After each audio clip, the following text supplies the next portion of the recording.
प्रभात पिला माने चलो आज सप्तम श्रेणी साहित्य बहिर छोटरू बड़ पद्यटी पढ़ा। छोटरू बड़ पद्यटीर कवि हेउछन्ति डॉक्टर जानकी वल्लभ महांती। देखिने कवि परिचय। जानकी वल्लभ महांती होउछन्ति जड़े कवि, समालोचक, गाल्पिक तथा कथाकार। से छोट छोट शिशु मानक पई अनेक गल्प और कविता लिखिछन्ति। ए छोटरू बड़ कवितार से केमिति क्षुद्र मध्यरे विराटत्व लुचि रही थाए ताहाको वर्णना करिछन्ति। सामाजिक मूल्य बुझी नूतन चेतनार आगे जावाई युवगोष्ठी को से आह्वान देइछन्ति। चलो वर्तमान कविताटी को आवृत करिबा। काननी फुटी छोट फुलटी भीतरी जाए बास, छोट कुओटी जगाए जल लोके बरस मास। क्षुद्र एक प्रदीप शिखा तमसा पारे जिणी, क्षुद्र बारी धाराटी हुए प्रबल स्रोतसिनी। पुलक आणे क्षुद्र गीति लक्ष्य जन मने, अमीय ढाले ललित स्वर विधुर बहु प्राणे। क्षुद्र एक तरणि लंघे क्षुब्ध जल धारा, क्षुद्र नर बुद्धि बले जिणिछि वसुंधरा। से हुए बने विराट तरु जेथिला दिने सान, छोट शिशुटी बढ़ी रखई देश जातिर मान। क्षुद्र जाहा निहित तहि संभावना बहु, साधना बले शक्ति जोगे विकास लोभे सेहु। हेले भी छोट शक्ति तार दिने न दिने फुटे, युक्त होई बहुर साथे दिग विदिग छुटे। एबे कविताटी को विस्तृत भाव में जानिबा। कानने फुटी छोट फुलटी। कानन माने होची वन बा जंगल। काननर दुटा प्रतिशब्द जदि लिखा कहुए तो आम लिखा वन जंगल बा अरण्य। कानन रे छोट फुलटी फुटी तार बास बा बास्ना चतुर्दिग को महकी जाए बा व्यापी जाए। कानने फुटी छोट फुलटी भीतरी जाए बास, छोट कुओटी जोगाए जल लोके बरस मास।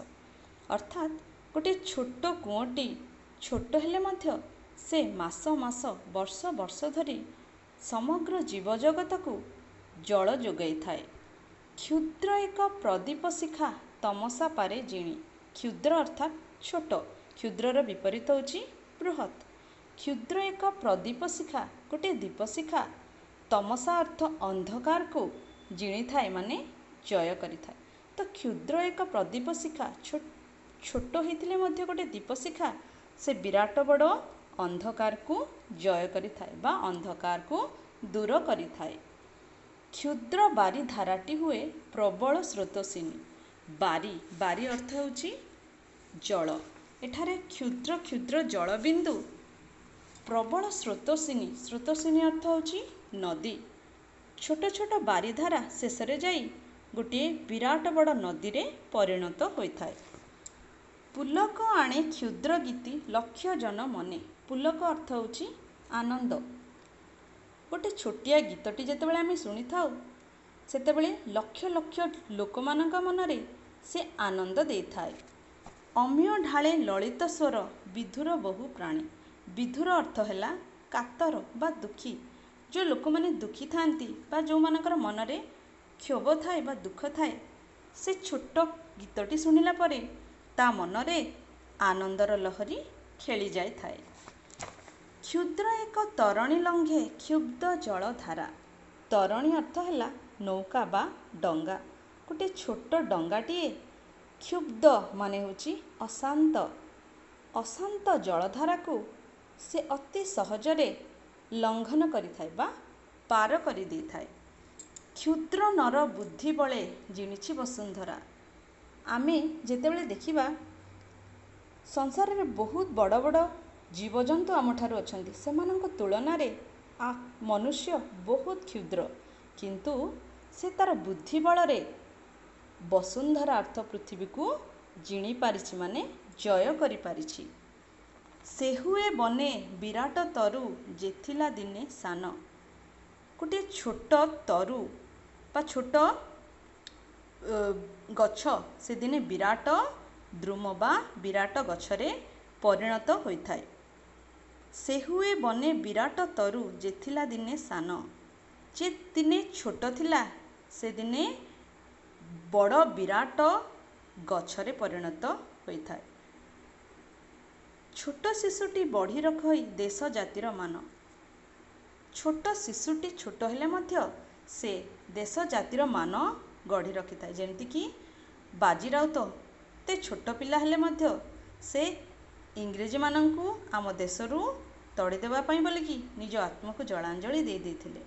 ସେହିପରି ଧରମା 1200 ବଢ଼େଇକୁ ରକ୍ଷା କରିବାକୁ ଯାଇ ନିଜ ଜୀବନକୁ ଜଳାଞ୍ଜଳି ଦେଇଥିଲେ।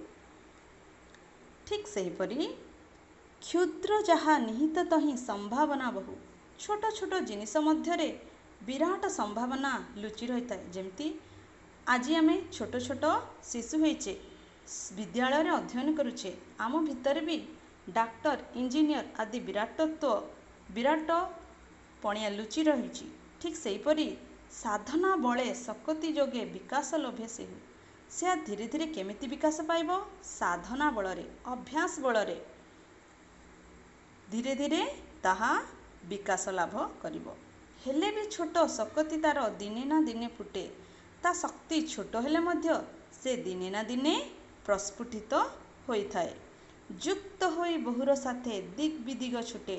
ସମସ୍ତଙ୍କ ସହିତ ଯୁକ୍ତ ହୋଇକି ସେ ଦିନେ ଦିଗ୍ ବିଦିଗ ବା ଚତୁର୍ଦିଗକୁ ପ୍ରସ୍ଫୁଟିତ ହୋଇଥାଏ। ଧନ୍ୟବାଦ।